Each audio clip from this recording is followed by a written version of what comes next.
Shemot,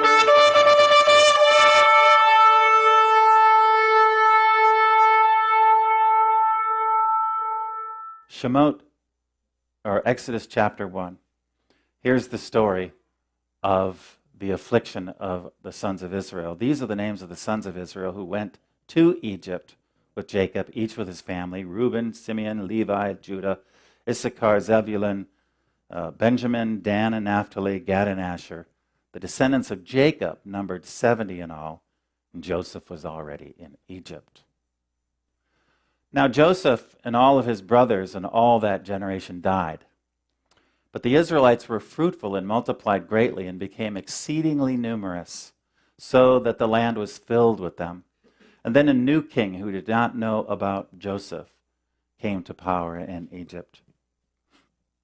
As I thought about this statement, that this new king did not know about Joseph, it sounded a little bit off, meaning that the understanding here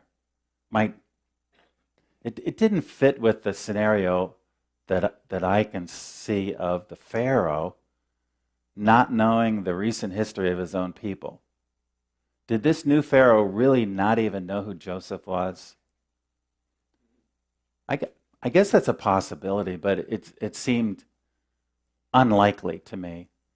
And another possible way to translate this is that then a new king who did not acknowledge Joseph came to power in Egypt. So, I mean, that's the way I picture it, is that this new king came along and, he saw the power and the growth of the sons of Israel. And so he didn't acknowledge Joseph in the sense of giving honor to Joseph and treating Joseph's family's descendants with dignity. Instead, because of his fear for the Israelites and their booming population, he decided that he would mistreat them to keep them in line and in subjection. So it says, "Look," he said to his people, "the Israelites have become much too numerous for us. Come, we must deal shrewdly with them, or they will become even more numerous. And if war breaks out, we'll join our enemies, fight against us, and leave the country." Now, this was a bit presumptuous of the Pharaoh, because, again, that doesn't seem a likely scenario. When Egypt had been a place of rescue and nourishment for the sons of Israel, it doesn't seem likely that they would have joined Egypt's enemies to fight against Egypt. Nevertheless, this is the reason that this new Pharaoh brought to his people. And so this was the pretext for abusing them and subjecting them. So they put slave masters over them to oppress them with forced labor, and they built Pithom and Ramses as store cities for Pharaoh. But the more they were oppressed, the more they multiplied and spread, and so the Egyptians came to dread the Israelites. Which again, the dreading of the Israelites,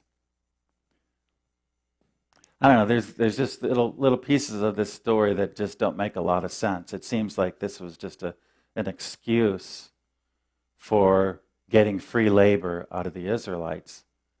And this was done more out of fear than it was that they had any reason for fearing the Israelites. It was based on fear, and it was a tactic of the enemy to oppress Israel. And they worked them ruthlessly. They made their lives bitter with hard labor and brick and mortar and with all kinds of work in the fields. In all their hard labor, the Egyptians used them ruthlessly. So why was Israel afflicted in Egypt? This is the story that's told, and Pharaoh's excuse for afflicting Israel and subjecting them to forced labor.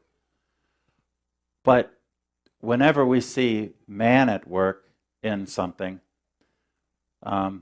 it's helpful to try to understand from the perspective of Elohim why this thing happened and why he allowed or even ordained this to happen to his people. We talked about this last Wednesday evening at the commemoration meal that we had. And I was suggesting through some counsel with Ephraim that the sons of Israel were guilty of abusing their brother Joseph many years prior. And they threw him in a pit intending to kill him, but then they decided not to kill him because one of the brothers said, let's not kill him. Let's just sell him as a slave, because the Ishmaelites were coming through. And so they pulled Joseph out of the pit and sold him as a slave, even though Joseph was screaming and crying and pleading for mercy from his brothers. His brothers heartlessly let him go off with the Ishmaelites to be traded, and who knows what Joseph's end might have been. Joseph also, on account of that, suffered many years of being a slave and a prisoner. When Joseph had the opportunity, he did not take vengeance on his brothers. He rose to power and was second to Pharaoh in all of Egypt and had the authority and the power to do as he pleased. But he did not want to punish his brothers, because although they meant it for evil, in his own words, Elohim meant it for good, so that Elohim could rescue his people with a great deliverance. That deliverance from the famine that hit the whole world for 7 years. And so Elohim did not forget. Elohim is righteous in all of his ways. And Elohim takes care of the issues of vengeance and repaying. And Elohim sees and does not forget. And so I would suggest to you that Elohim raised up this Pharaoh, this new Pharaoh, so that he would afflict the brothers, the sons of Jacob, just as they had afflicted their own brother, their own flesh and blood.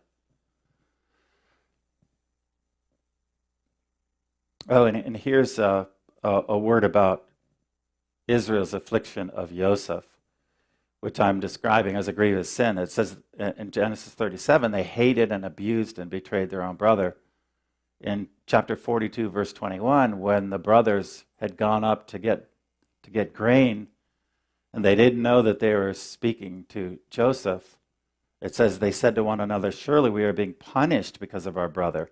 We saw how distressed he was when he pleaded with us for his life, but we would not listen, and that's why this distress has come upon us. And Reuben replied to his brothers, didn't I tell you not to sin against the boy? But you wouldn't listen. Now we must give an accounting for his blood. So it was clear that the 10 brothers continued to feel regret and guilt over the way that they treated Joseph. Joseph's affliction and exaltation is described in Psalm 105. It says he called down, this is Elohim, called down famine upon the land and destroyed all their supplies of food. And he sent a man before them, Joseph, sold as a slave. They afflicted his feet with shackles, and that's the Hebrew word, ani. They afflicted his feet with shackles, his neck was put in irons, till what he foretold came to pass, until the word of Yahweh proved him true. The king sent and released him, the ruler of people set him free. He made him master of his household, ruler over all he possessed, to instruct his princes as he pleased and teach his elders wisdom. So this is Joseph's exaltation. Elohim repaid Joseph for his faithfulness. During all those years, he could have complained and cursed Elohim because of the situation he found himself in, but he never did that. He always stood in his integrity and honored Elohim in spite of the difficult many afflictions that he had been going through.